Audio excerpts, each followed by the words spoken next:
김장수 주중 대사가 8일 오후 베이징에서 우다웨이 중국 외교부 한반도 사무특별대표를 만나 사드 문제와 관련한 정부 입장을 전달한 것으로 확인됐습니다.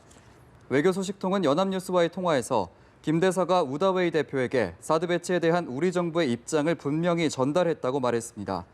우리 정부가 사드 배치 결정 발표 후 중국 측의 공식적인 외교 경로를 통해 입장을 전한 것은 이번이 처음인 것으로 알려졌습니다.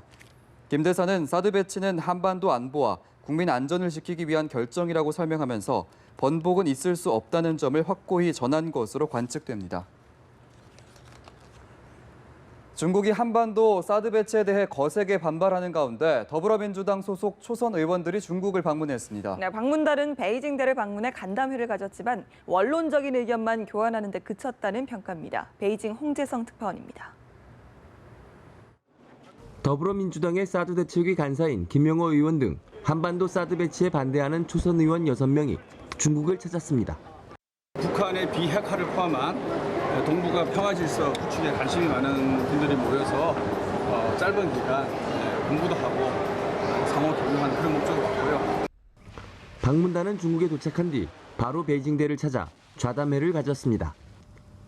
의원들은 좌담회에서 상황의 미묘함을 고려해 사드 배치에 관련한 입장 표명보다는 한중 관계의 중요성을 강조하는 데 주력했습니다. 한국민이 생각하는 핵의 공포에 대한 것들을 충분히 이해하고 좀 더 적극적으로 북한에 얘기를 해서 근본적인 한반도의 비핵화를 이뤄내는 것에 대한 적극적인 역할을 좀 해달라. 베이징대 교수들은 주로 사드의 한반도 배치에 따른 동북아 정세에 대한 우려와 한반도의 냉전 시기로의 재진입에 대한 우려를 제기한 것으로 알려졌습니다.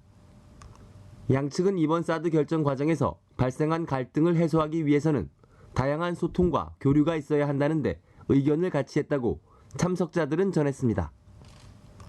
특히 중국 측은 다음 달 항저우에서 열리는 주요 20개국 정상회의에서 양국 정상이 이 문제를 깊이 있게 논의하는 것이 가장 좋은 방안이라고 제시했습니다. 의원단의 방중은 김장수 주중 한국대사와의 면담이 무산되고 한국 기업인들과 오찬 간담회도 취소되면서 일정이 축소되는 등 잡음도 발생했습니다. 방중 의원들은 오늘 교민 간담회, 한국 언론 특파원단 오찬 등의 일정을 밟은 뒤 중국 공산당 혁명건설 촉진회 리홍림 부장이 주최하는 만찬에도 참석할 예정입니다.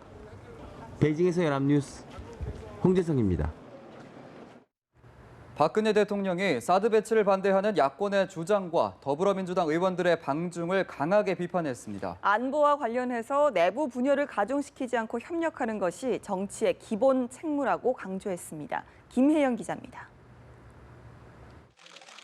박근혜 대통령은 정치권 일부에서 사드 배치로 북한이 추가 도발을 해도 할 말이 없게 됐다는 주장을 해 황당하다고 밝혔습니다. 더불어민주당 의원 6명의 방중에 대해서는 정부의 외교적 노력을 이해하지 못한 채 중국의 입장에 동조한 것이라고 비판했습니다. 정부가 아무런 노력을 하고 있지 않기 때문에 중국을 방문해서 얽힌 문제를 풀겠다고 하는 것은 그동안 정부의 외교적 노력을 전혀 이해하지 못하고 하는 이야기입니다. 안보 문제에 있어선 여야가 따로 있을 수 없다며 이런 때일수록 정부를 신뢰하고 믿음을 줘야 한다고 강조했습니다. 아울러 정치의 기본적인 책무를 언급하며 사드 반대론을 제기하는 야당을 직접 겨냥하기도 했습니다.